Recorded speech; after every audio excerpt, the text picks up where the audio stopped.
Un nastro trasportatore azionato da un motore carica i bagagli sulla stiva di un aereo lungo una rampa inclinata.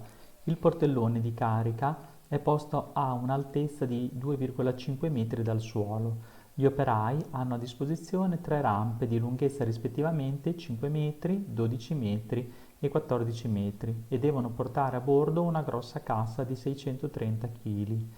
Il motore può trasmettere in equilibrio un carico sul nastro con una forza massima di 1,5 per 10 alla 3 Newton.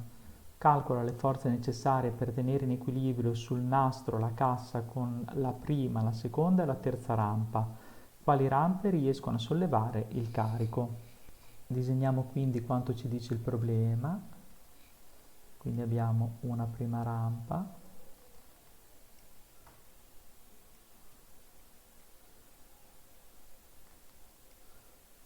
dove è posta una cassa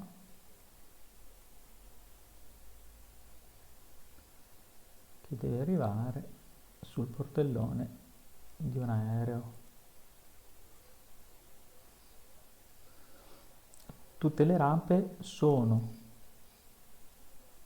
strutturate nello stesso modo, soltanto che avremo una rampa più corta, una media e una più lunga. Tutte hanno la stessa altezza di 2,5 metri dal suolo, ma hanno una lunghezza diversa, L1, L2, L3. Noi sappiamo che un oggetto posto su un piano inclinato ha una componente della forza peso parallela al piano inclinato. Questa componente della forza peso si calcola conoscendo l'angolo del piano inclinato, che è l'angolo opposto alla componente parallela.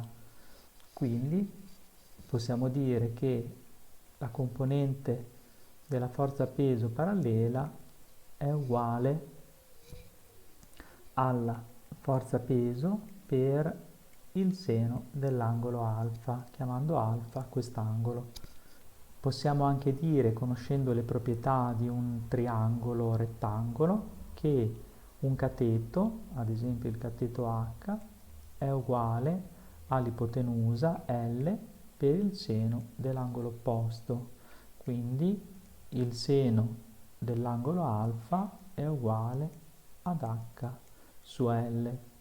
Ne consegue che la componente della forza parallela al piano inclinato la possiamo scrivere come la forza peso per H fratto L, che per noi potrebbero essere L1, L2, L3.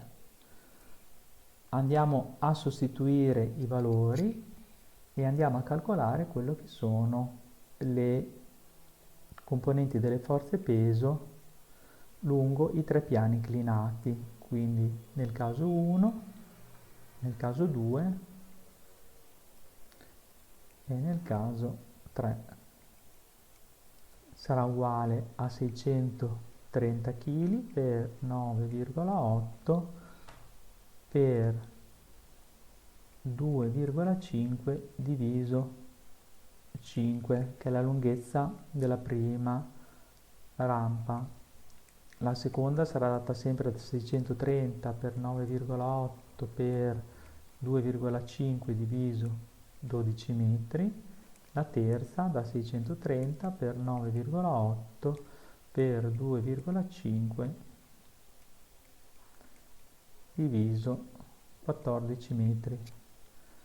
Andando a risolvere le tre espressioni, troviamo per la prima 3087, che possiamo scrivere come 3,1 per 10 alla 3 Newton. Per la seconda troviamo 1286, che possiamo scrivere come 1,3 per 10 alla 3 Newton. La terza troviamo 1000 102 che possiamo scrivere come 1,1 per 10 alla 3 Newton.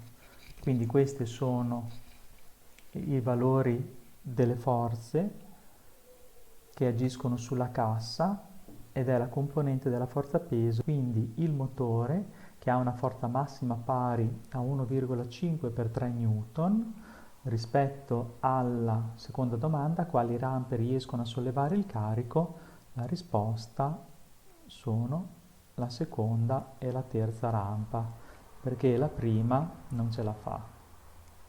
Queste sì e questa no.